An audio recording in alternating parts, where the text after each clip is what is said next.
Hey guys, Anthony Labella here with eXp Realty. I just want to do a quick video today to talk about how you can maximize your listings and get the most exposure possible for your listings and have the most traffic through the door, whether it be inquiries, private showings, or open houses. We all know the market has shifted now. Before, when we would put a home up for sale, we'd have 1 million people, lines down the block, 30 offers within 24 hours. You get the idea. And we know that that's changed now. So we need to, be a little more proactive in getting traffic through the door and exposure for our listings. So one of the ways we can do that is with Excel and the use of pivot tables. Which I'll show you how to do today. So let's say, for example, you have a listing in a certain neighborhood and you're not, you don't have a large market share in that neighborhood, but you want to have as many people come through as possible. So what you could do is go into your local MLS and print out a list of all the home sales. And you can also do it with, homes that are on the market, but print out a list of all the home sales for the last 6 months for that zip code or that neighborhood or what have you. You can download that from your MLS into an Excel spreadsheet. And then what you want to do is you want to find out who the biggest players are in that zip code, who has the most market share, and contact them. So I'm going to show you how to do that efficiently today. And once you do that, you can, add them to a mailing list, add them to a campaign, or call them individually, or invite the top players to a broker's open, have a catered lunch or whatever. Work with your lenders to organize that. But it's just a way to get in front of the top people in that neighborhood to make sure that they see your listing rather than one of their clients calling them because they saw it on Zillow. We need to be proactive and call these top agents in the area and say, hey, I have this listing. If you have any buyers that you think would fit, please come on down. So let me show you how to do that. So I'm just going to go share my screen right now. Let's see here, Excel. Okay. So please excuse me if I'm looking away. I'm just looking at another monitor that I have here. So right here, I printed out, I downloaded a data for the last 3 months of sales in this neighborhood of Great Neck, which is here on Long Island. Okay. So let's just say, for example, I have a listing coming up in Great Neck. I want to know who the players are in Great Neck because I want to introduce myself to them and have them come to check out my listing. So right here, I was able to have the Excel report include the listing agent as well as the selling agent. Okay, so what you can do is you can certainly just go down this list and look for any names that repeat themselves, like this one, Mindy Miles. She's here again, Mindy Miles.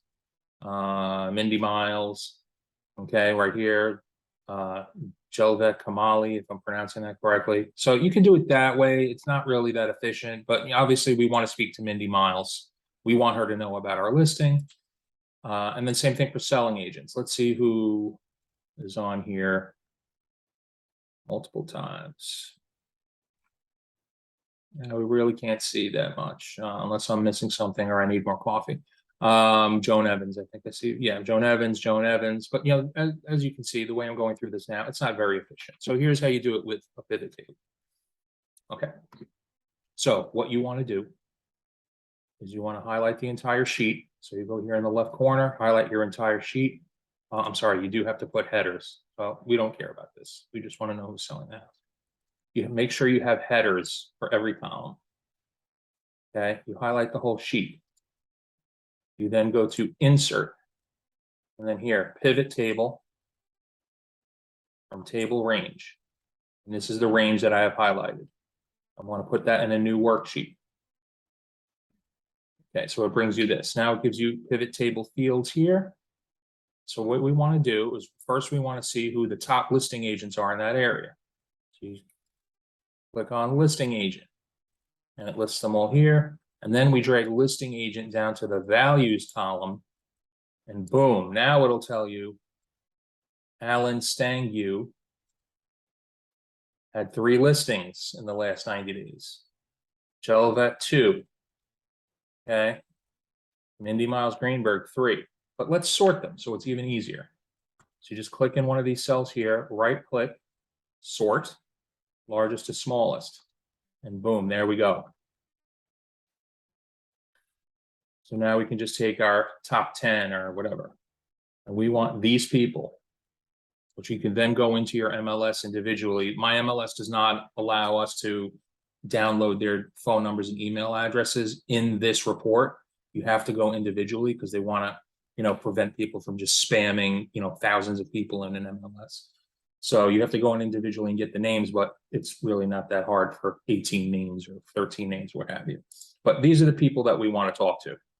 At least the ones with 3s and 2s. Even if you just got these 4, we know that they're very active in this area. We want to speak to Mindy, Alan, Jelva, and Joanne Woolman. And now we'll do it for selling agent. So let's get rid of listing agent, and we'll drag down selling agent. And they work with the most buyers. So now we want to right click here, sort largest to smallest, boom. So this one was a non-member. Okay, and there you go. So we want to speak to Alan again, same guy. So he's a listing agent and a buyer's agent.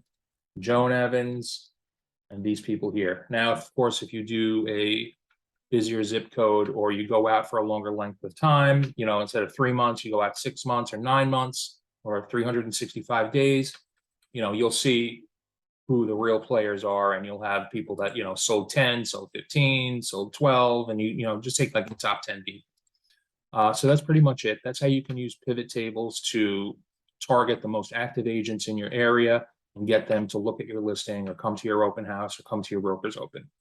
I hope this helps. Of course, if you like this content, please like it, subscribe to my channel.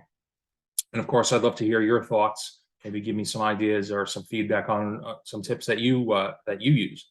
Put them in the comment below, and speak to you all soon. Thank you so much. Take care.